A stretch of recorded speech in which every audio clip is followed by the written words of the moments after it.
And one of the challenges that we have here in Kenya is asking ourselves, when shall we have history written by us?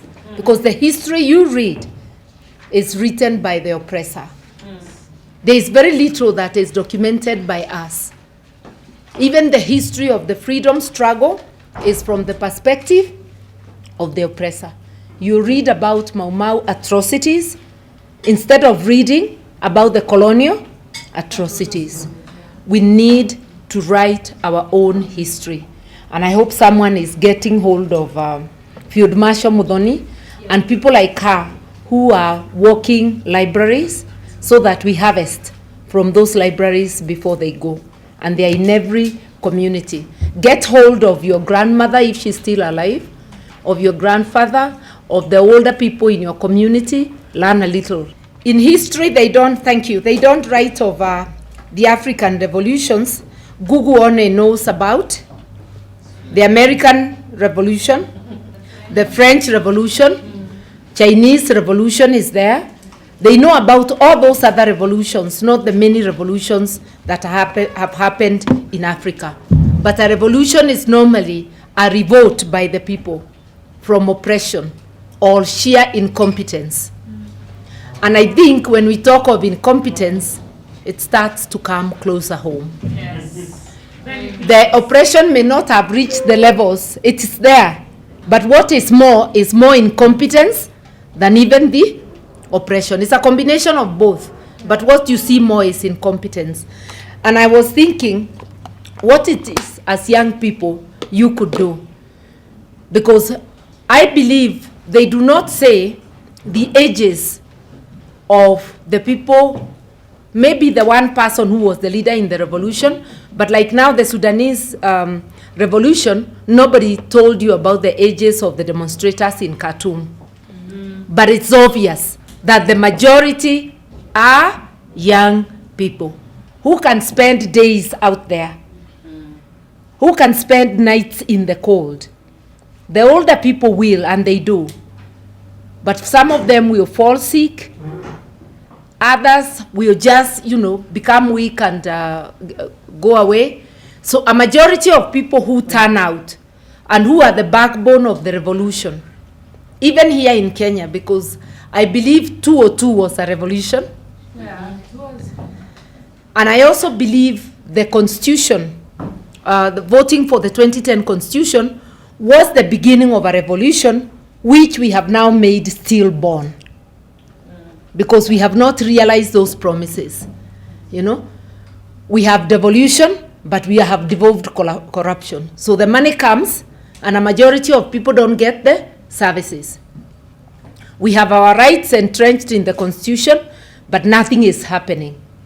We have freedom of the media is not free. You have freedom of expression, you can hardly express yourself.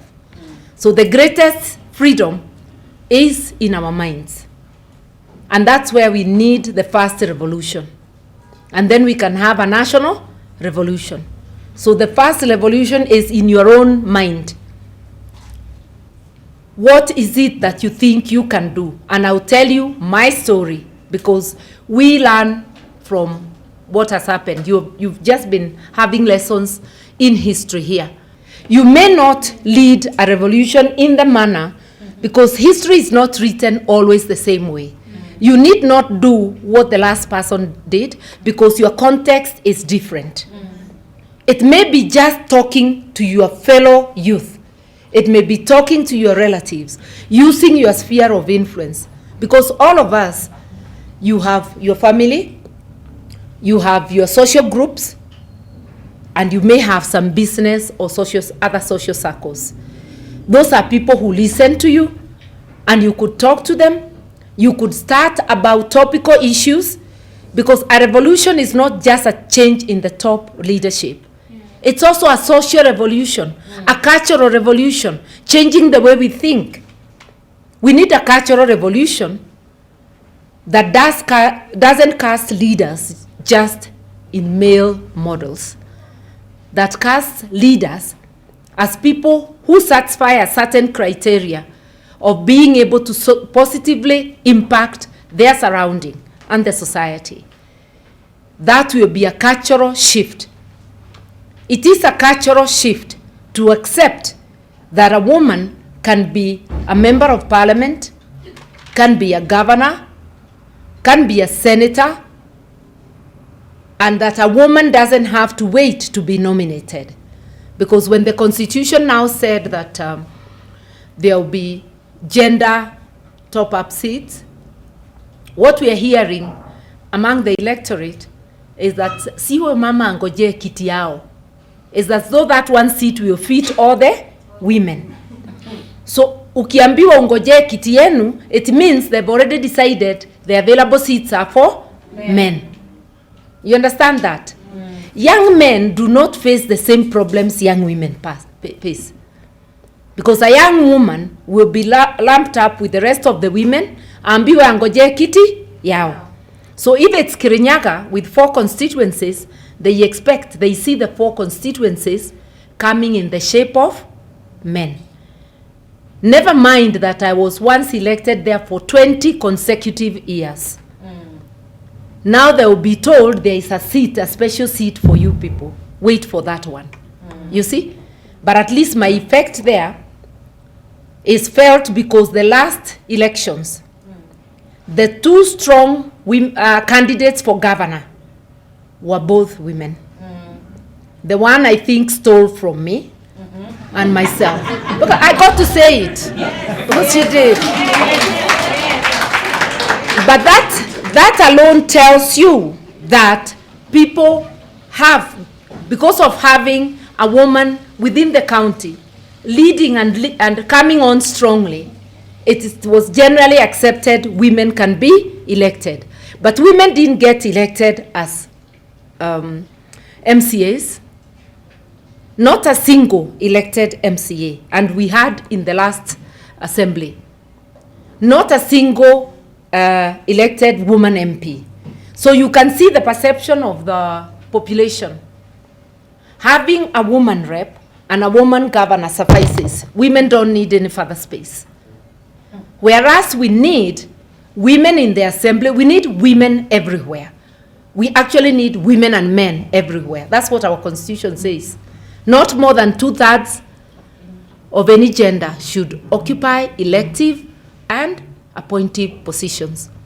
So to live our constitutional dream, we need both men and women being elected actually in equal measure, 50-50 if you like. And if we were to go mathematical, then 51% should always be women. You can round it up to 52 and 48 men, because that's how the census is playing. But the Constitution talks of equality. If we were to get to near parity, we wouldn't go to mathematical calculations, because even nature doesn't grant us that. Not everybody is as lucky as in my family, where we have 4 brothers, and I have 3 sisters, so we are 4. Sometimes you can have all girls, or all boys, or just one in between, isn't it? So we accept that it may not always be 50-50, but it should be as near parity as possible. And it should be normal to have women and men leading. Do we ever remember that the first leader who leads all the leaders in the world is female?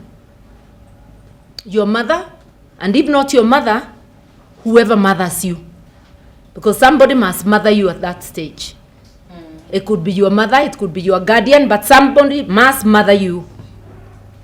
So all those leaders who beat their chest and sometimes insult women a lot, who think women are good for nothing, just do remember that you were first led by a woman. The leadership you have, your first tutor was your mother. Even to teach you how to be you. Even to teach you how to eat, how to walk, how to look after your own personal hygiene, use a toilet and such things. Your first leader is a woman. So we really must go back to the basics and accept that both women and men can and should lead. And that's where we really must begin. And if you look at it positively, even in your own home, your mother's role in bringing you up, in looking after the family, towers above that of your father.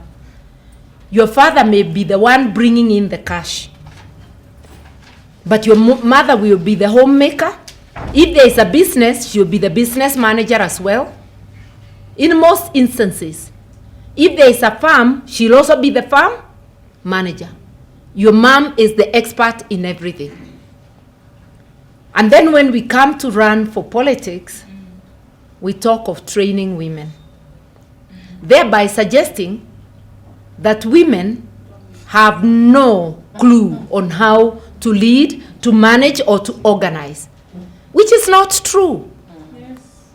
Women organize. You who thinks you can organize. We organized you first. And I'm just wondering, what is it that is the most pressing thing in society for the youth today?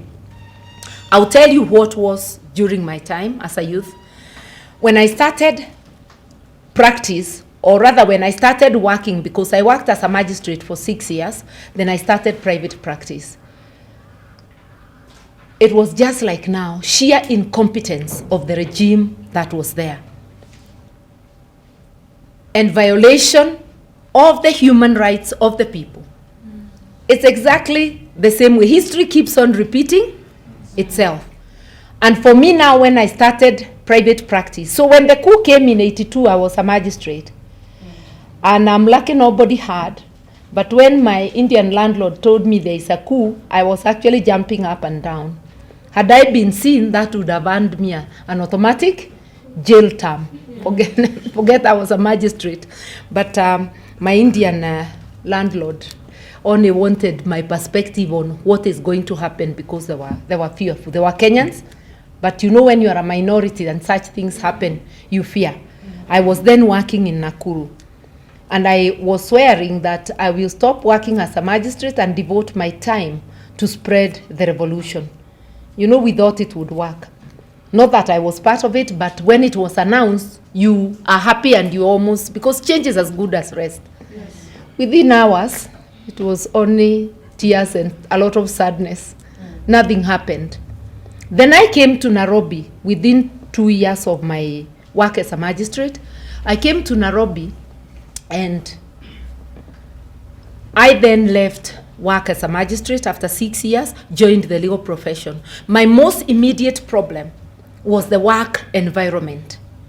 That you have your certificate to practice from the Law Society, the government has imposed another certificate on you, and they were now infiltrating the Law Society. Why? Because Law Society had outspoken leaders.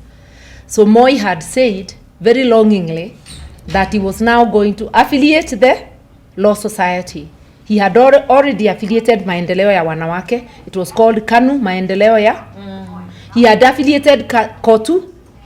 Now the third thing to affiliate was going to be the Law Society. So we felt as young lawyers that we could not let our profession be affiliated to a political party, because that denies you the right to choice. It's forcing you, once you are a lawyer, to automatically be a member of KANU. And by the way, they were making people automatic members. When I was a magistrate, I was brought a card, and they had already deducted 10,000. I remember writing to 10 shillings, sorry. I remember writing to the registrar, telling him I'll sue him if he doesn't restore 10 shillings to my salary, and returning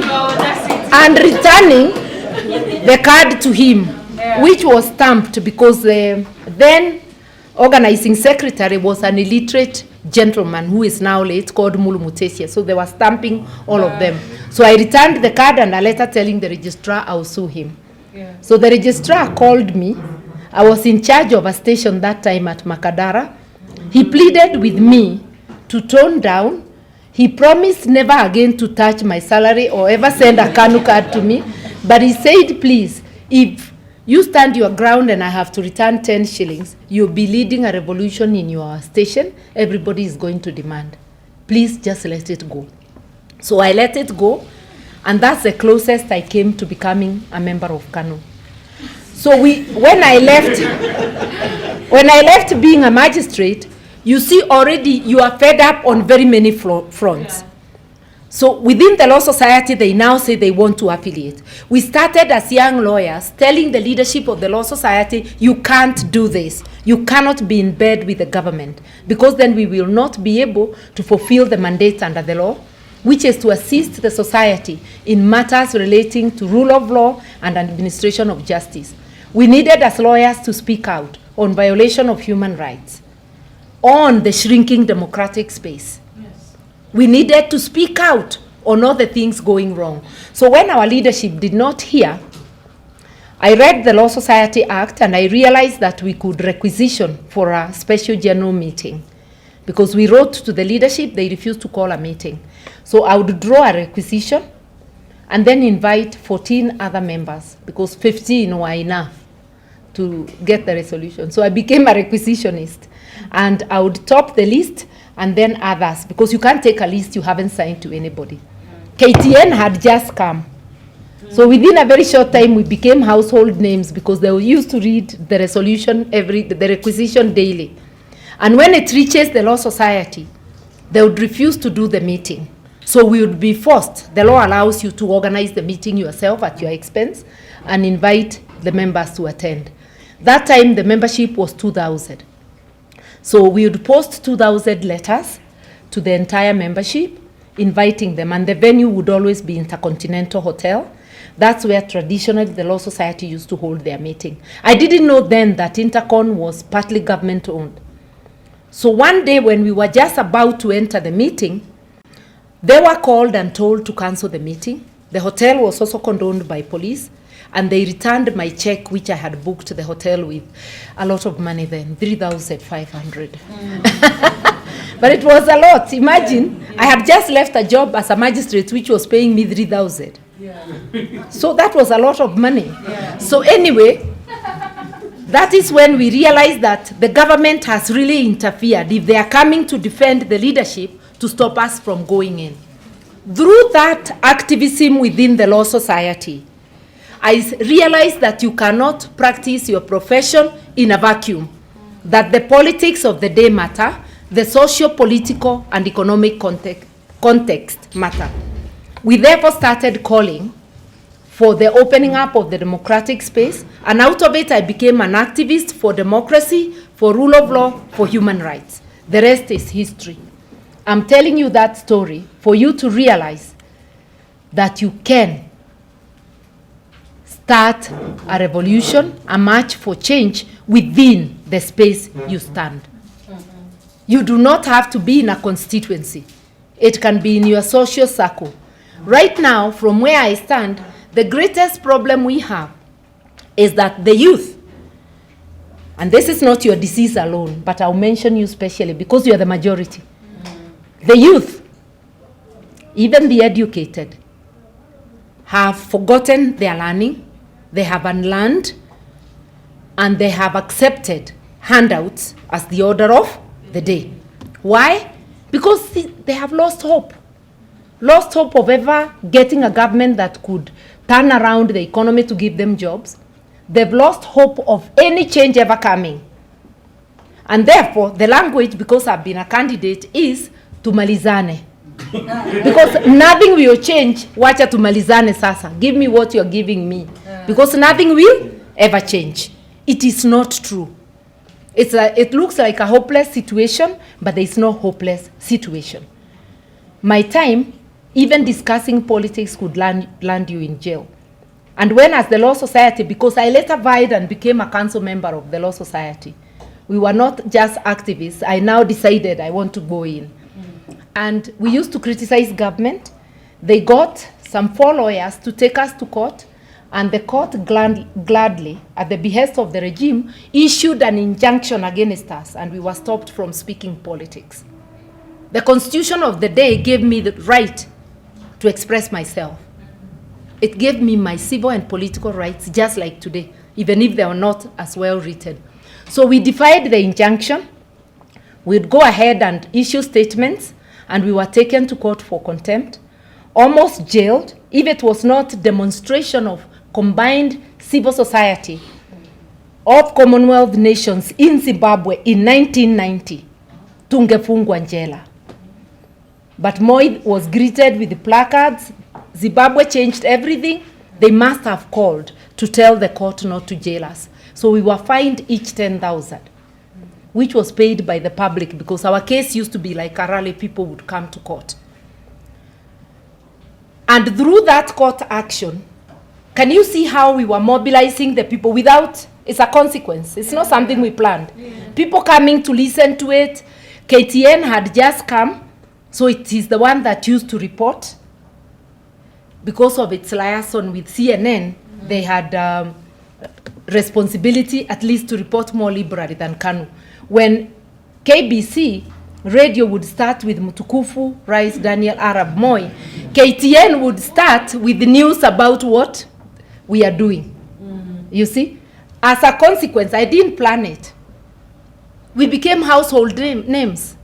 So I earned my place in politics out of that activism.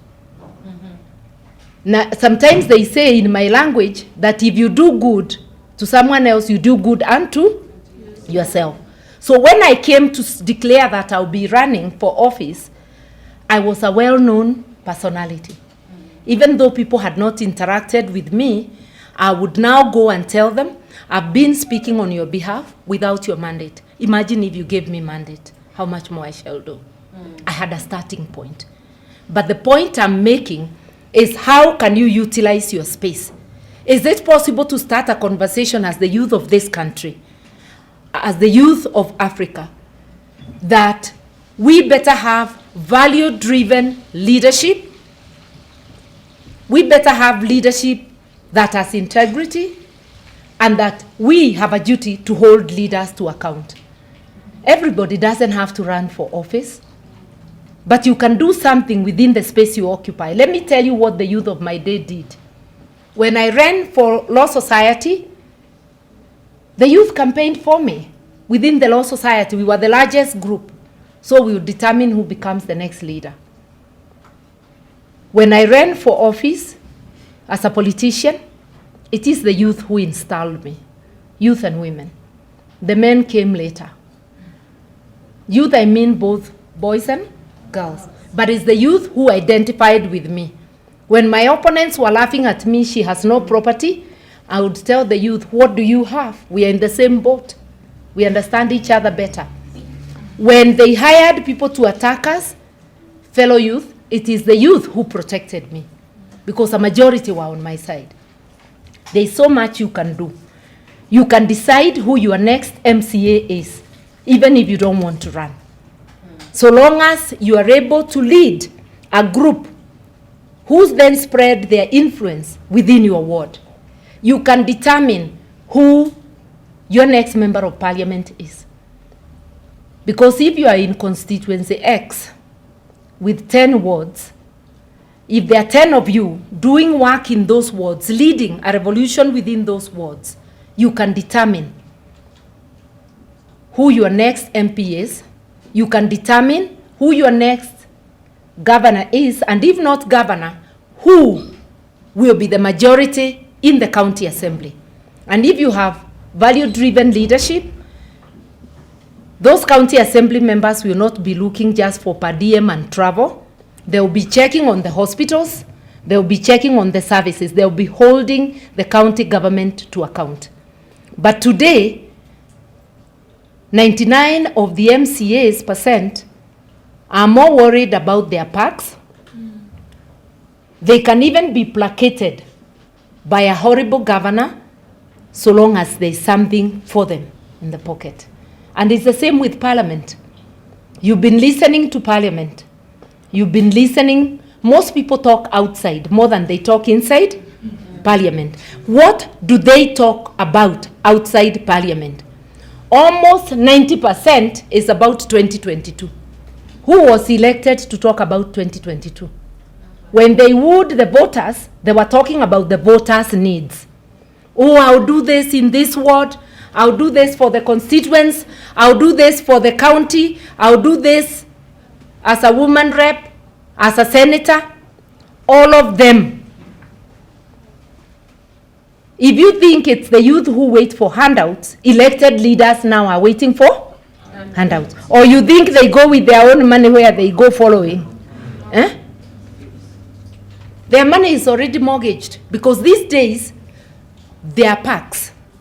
There is the house loan, there is the car grant, and maybe you need a bigger car than the grant gives you. So the first thing the average member is doing is mortgage their salary, which means you have no money for sustaining yourself during the month.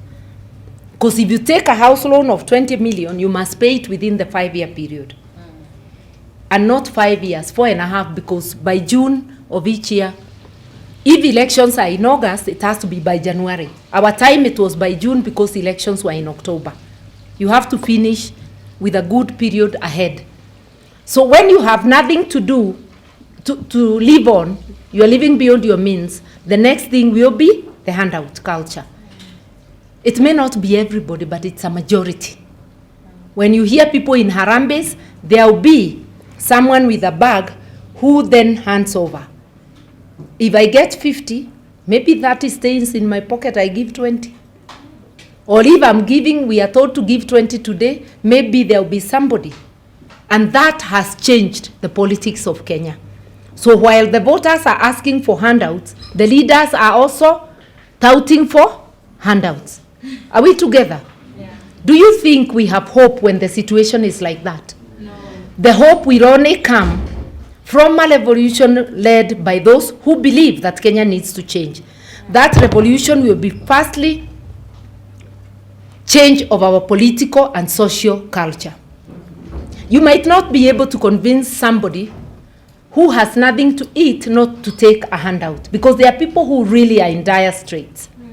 But you can convince them, even though they take that handout, which most likely is the taxpayers' money, they should make a decision with their mind, not with their stomachs. And you can be able to convince them that if a majority of people did that, something good will come. That's how we got Moi out in 202. The opposition didn't have money. It is Moi and his people who were giving, Karua and his people who were giving handouts. The people still rejected them with their handouts. And Kibaki was resoundingly elected. Today, it is possible to do that mini revolution in your ward. It is possible to have it replicated in a constituency. It is possible to have it in a county. And I keep saying, the way I see Kenya, the next revolution is going to come from the counties, a ward at a time. What we had 20 Makuenis? Or even, let's be very unambitious, 5. The pressure that would be on the national government to do as well as the counties are doing would be immense. The pressure that would be on the other counties would be immense. Do you get it? Yeah. So you can make a revolution. Even the people who went out in the streets of Sudan, they didn't have a general meeting before they went out. It starts with one person, with a neighborhood. And when they check out and see what is happening, the next person does it. You can begin a revolution. Believe in yourself. You can begin a revolution. All these leaders you are being shown here, they did not know that they'll end up being subject of history. They did just the best they could, and it earned them a place in history. There's something we can do about Kenya. This is 2019. Moving on to 2020, a clear 2 years before the elections. We have more than enough time. I remember in 2001, we met in New York with some friends. We had gone for the women's meeting that takes place in March. Commission CSW, yes. And I was already a member of parliament doing the second term. And I truly was feeling so exhausted that we have done so much and it looks like KANU might win again. The elections was going to be in 2002. So it was getting depressing, and I entertained the idea that perhaps I ought to migrate. Then you ask each other to where. And I realized I wouldn't want to live anywhere else.